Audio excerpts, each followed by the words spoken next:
NASA urine recycler, test 1, sample 1. It's the first water we've got out of the machine. This will allow astronauts to recycle their urine and sweat into beautiful, clean, clear drinking water. First sample, transparency, subpar.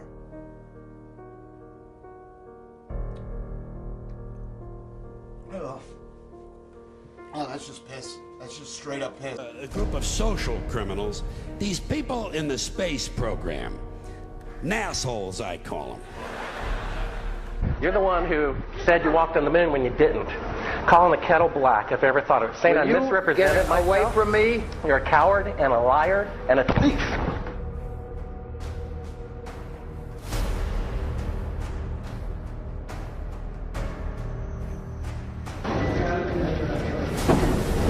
You want me to knock you in the head? Well, I want you to swear to God on the Bible that you walked on the moon. Okay. If you walked on the moon, we're given the opportunity to swear to God that you walked on the moon. I'm going to give you the opportunity to get the hell knocked out of you if you don't leave it alone. So why don't you just put the end to the record in the argument, then put your hand on the Bible, swear to God you walked on the moon. Mr. Several, knowing you, that's probably a fake Bible. Well, you're talking to the wrong guy. Why don't you talk to the administrator in NASA? We're passengers. We're guys going on a flight. I don't hit people, but you're going to be on the deck unless you get... Well, I'm heading out. I appreciate it. And get the hell out of the clubhouse. Well, I Take your stuff and get the fuck out. Why don't you quote me and say it's bullshit? When the shadows interrupt, I don't give a damn about all that shit. Shit, of lunar orbit being falsified. Being falsified? Correct. We've got an unedited tape from a source at the Johnson Space Center. Totally nonsense.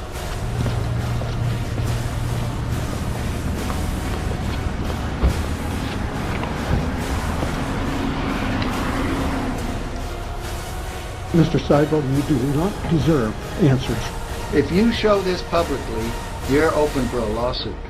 Okay?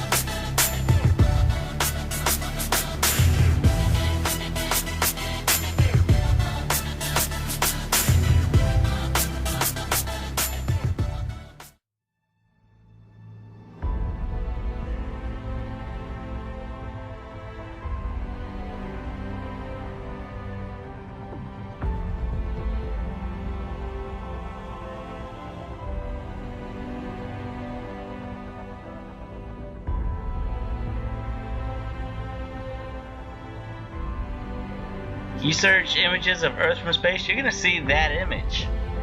I mean, why would you have fake images and computer animated images of Earth when you can have the real thing? So basically, when you search Earth from space, you should see all real images of Earth from space. Like, why everybody thinks NASA does science, so why wouldn't you see that?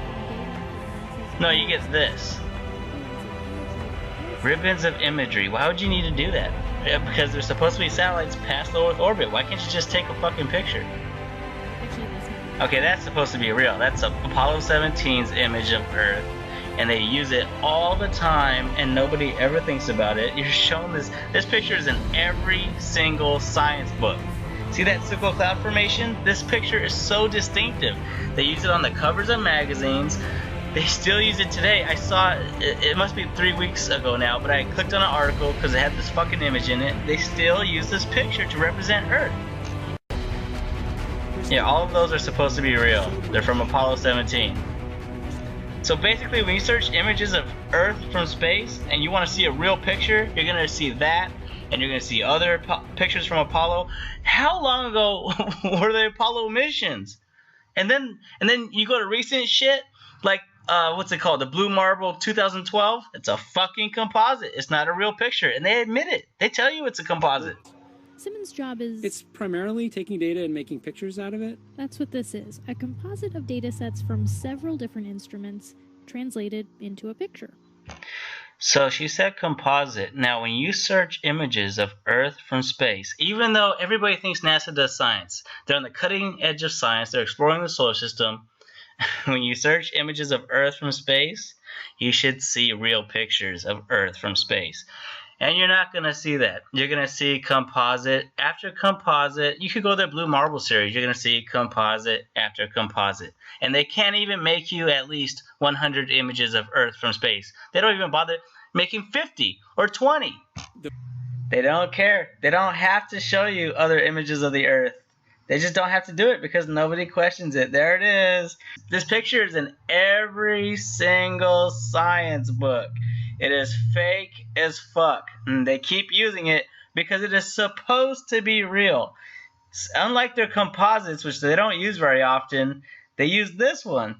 In between each orbit. So some of those are painted on. It is photoshopped, but it's has to be. Yeah, of course it has to be. Man, fuck you. There are no pictures of Earth from space. And this shows you that those GPS satellites do not exist. Because if those satellites existed, there would be pictures of the Earth from space. They would have the ability to do that.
It's a Chinese spacewalk.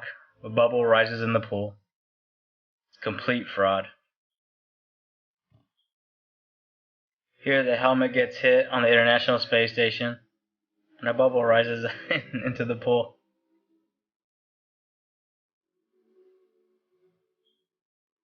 This spacewalk from NASA isn't even a month old yet. And here's a bubble taking an odd trajectory because it's in a water pool. It even curves because the water is it's not motionless, it's moving.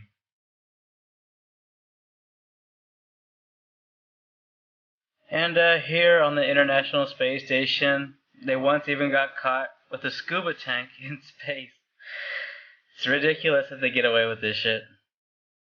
What's even more ridiculous about them filming spacewalks in a water pool, and spacewalks are impossible, is that the women for the hoax perm their hair. Here she's in front of a blue screen, and the background is not moving.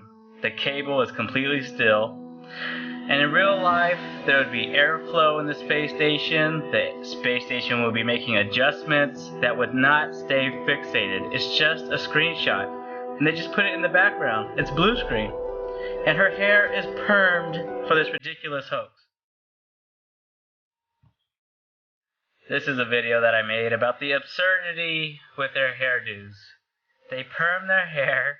It's ridiculous. Their hair stays fixated. The public doesn't notice that their hair is permed. And yeah, the women are completely ridiculous on the space station. In 0G, hair is moving through air. It behaves like hair moving through air. It does not stay fixated into position. And yet, when you watch them on the International Space Station and you look at their hair, it always stays in a particular position relative to their head. And it doesn't flop around naturally like it's supposed to. And here is Perm Lady Head. I mean, look at her. She looks like Medusa. She looks like she has fixated snakes coming out of her head. It's permed like that. Here and be pretty relaxed. Everybody has a hand. Here's another idiot. Her hair is completely fixated. It's a perm. It always springs back into that particular position. It's ludicrous. I mean, look at this idiot. She must be a Freemason or something. Because sometimes that's who they get to do these hoaxes. They're sworn to secrecy, and they're fucking pieces of shit.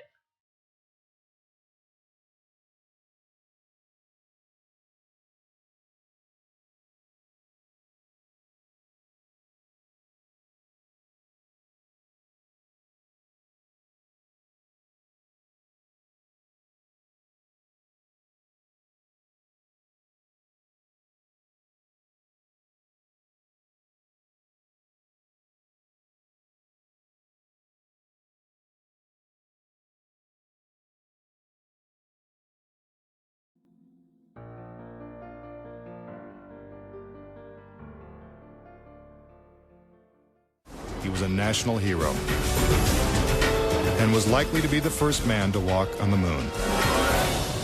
But Grissom was also an outspoken critic of the space program and was quoted as saying, "Someone's going to get killed." Unfortunately, Grissom's worst fears were soon realized. On January 27, 1967, 2 years before the first moon landing, Grissom and his crew boarded the Apollo 1 capsule for a full-scale simulation. The problems began almost immediately. First, the capsule's communication systems failed. You copy? No, I didn't read your Chuck at all. I can't read your Chuck. You want to try the phone? How do we gotta get the moon? We can't fly between 3 buildings. I can't hear a thing you're saying. Suddenly, the capsule burst into flames with the astronauts sealed inside.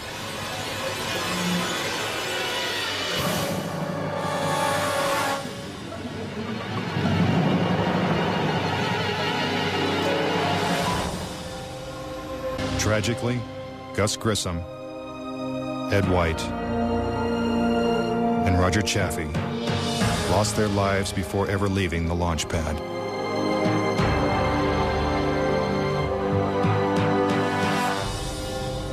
Gus Grissom's family believes the Apollo 1 fire was no accident.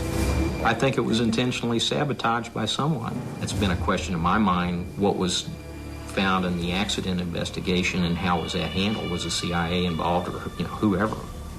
But it was done intentionally. Grissom's family doesn't know who was responsible for his death or why it happened. But they say NASA knows the truth. Gus gave his life for this program, and I feel like that it is up to NASA to come forward and give us a direct answer to what really happened. Were Gus Grissom and the Apollo 1 astronauts victims of a tragic accident? Or were they intentionally silenced because they knew too much? We may never know. The cause of the fire is still a mystery, and the capsule remains locked away at a military base. But Grissom wasn't the only Apollo critic to meet with a suspicious and untimely death. Thomas Ronald Barron was a safety inspector during Apollo 1's construction. After the fire, Barron testified before Congress that the Apollo program was in such disarray that the United States would never make it to the moon. He claimed his opinions made him a target. As part of his testimony, Barron submitted a 500-page report detailing his findings. There was a real fear that the program could be stopped dead in its tracks. Then exactly 1 week after he testified, Barron's car was struck by a train. Barron, his wife, and stepdaughter were killed instantly. I believe that Thomas Ronald Barron was murdered because he had the truth to tell about the Apollo project. Barron's report mysteriously disappeared, and to this day, it has never been found. Between 1964 and 1967, a total of 10 astronauts lost their lives in freak accidents. These deaths accounted for an astonishing 15% of NASA's astronaut corps. To keep something that's a lie wrapped up and covered over, you've got to eliminate all the people that can talk about it. We now realize that perhaps the reason Neil Armstrong has never given an on-camera interview is because he doesn't want to lie anymore. What threats may have been made upon such honorable men or their families to possess their reluctant cooperation and later ill feelings towards perpetuating this still darkened hour in American history? NASA's highest-ranking official, James Webb, resigned without explanation just days before the first Apollo mission. Why, when he was on the threshold of achieving the greatest accomplishment of his career? All 3 Apollo 11 astronauts also resigned shortly after their return. On the 25th anniversary of the event in 1994, Neil Armstrong made a rare public appearance and held back tears as he spoke these brief cryptic remarks before the next generation of taxpayers as they toured the White House. Today we have with us a group of students among America's best. To you we say, we have only completed a beginning. We leave you much that is undone. There are great ideas undiscovered, breakthroughs available to those who can remove one of truth's protective layers. It is clear from these rarely seen color television pictures that the crew of Apollo 11 brought a high-resolution color video camera with them on their mission. Yet the only pictures broadcast live from the moon's surface were these from a low-definition black and white camera. In fact, the networks complained because in addition to this, they were forced to shoot the images, second generation, off of a projection TV of the technology of 30 years ago, and were not even allowed to take a direct feed, which further degraded the quality and clarity of the images. From an analytical standpoint, photographic anomalies have to be sought out with an understanding of lighting and shadows. The most straightforward is simple. When objects are lit solely by the sun, as all the scenes on the moon were said to be, After all, lighting equipment was not only impractical, it was unnecessary in bright sunlight. Then all shadows, regardless of the landscape, will run parallel with one another and never intersect, as shown by this example. In these seldom seen photographs, obtained from a rarely used auxiliary NASA archival site, it is clear that these scenes were lit with artificial light. These shadows, which are cast at different angles, are evidence that a second light source is being used.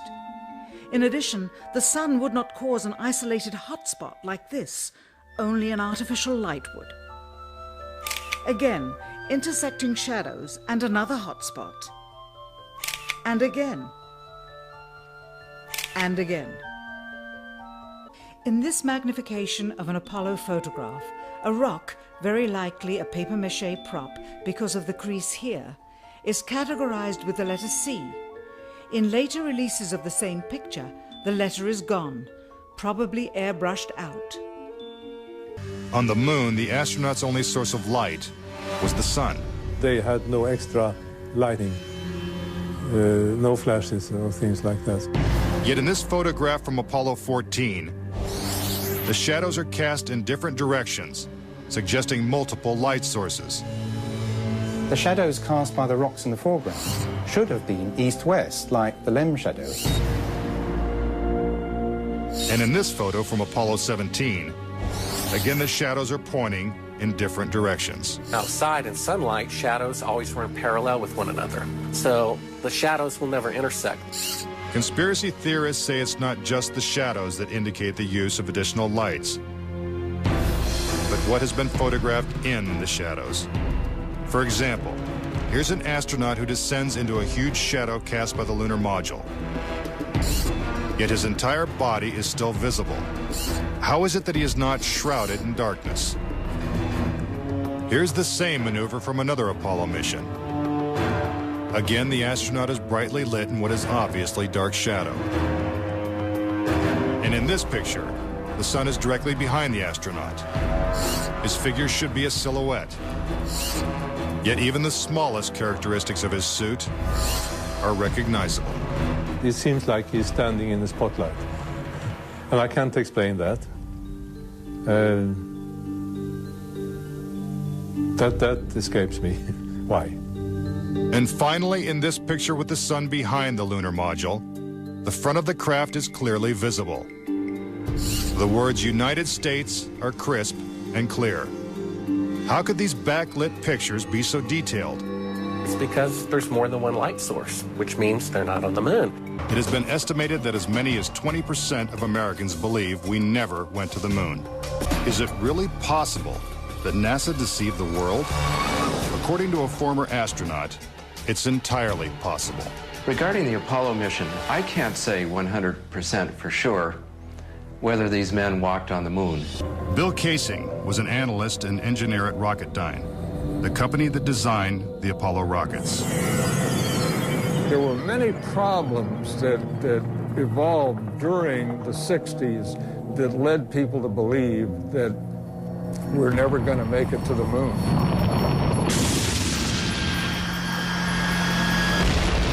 Casing observed that despite the clarity of deep space, the stars were missing from the black lunar sky. He saw the American flag waving, even though there is no air on the moon. And he discovered that there was no blast crater beneath the lunar lander, where its powerful rocket engine had fired.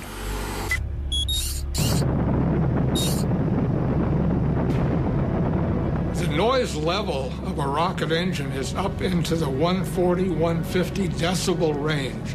In other words, enormously loud. How would it be possible to hear astronauts' voices against the background of a running rocket engine? Picking up some dust. 30 feet, 2.5 down. Straight shadow. 4 forward, drifting to the right a little. Contact light.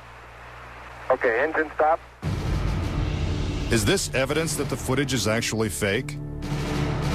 A sequence shot in a controlled environment here on Earth? Just months before this historic landing, a prototype LEM was flight tested at Ellington Air Force Base. While NASA cameras record the test flight, Neil Armstrong struggles to control the unwieldy craft. Then, at approximately 300 feet, the lander flies wildly out of control.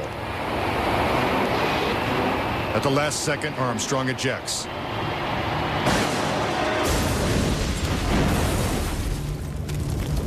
And floats to safety. If the lander was so unstable and difficult to fly in the controlled environment of Earth, then how could the LEM land 6 times flawlessly in the alien environment of the moon? The LEM had a single engine mounted dead center, and then they had little push jets, thruster jets, a couple of them up on top. This was supposed to control their attitude as they came down. Well, I'll tell you a secret.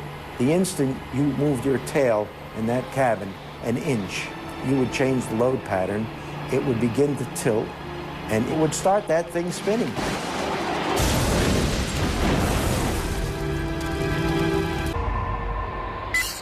The fact that there's no blast crater under the LEM is one of the most conclusive pieces of evidence that I find supporting the hoax.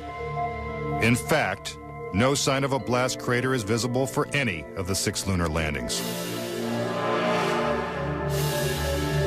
Yet NASA's own scientific illustrations clearly depict a blast crater.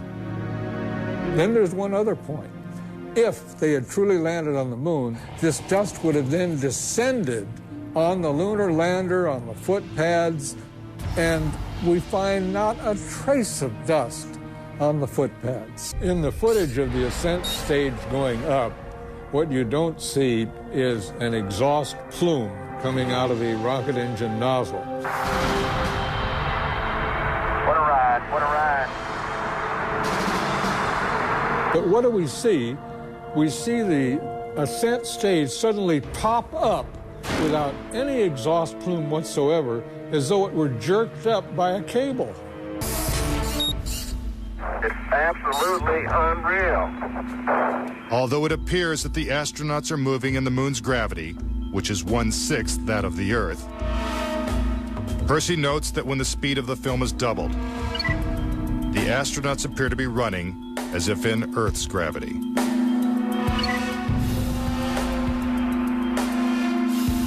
Also, when the footage of the lunar rover is doubled in speed, it looks as if it's driving here on Earth.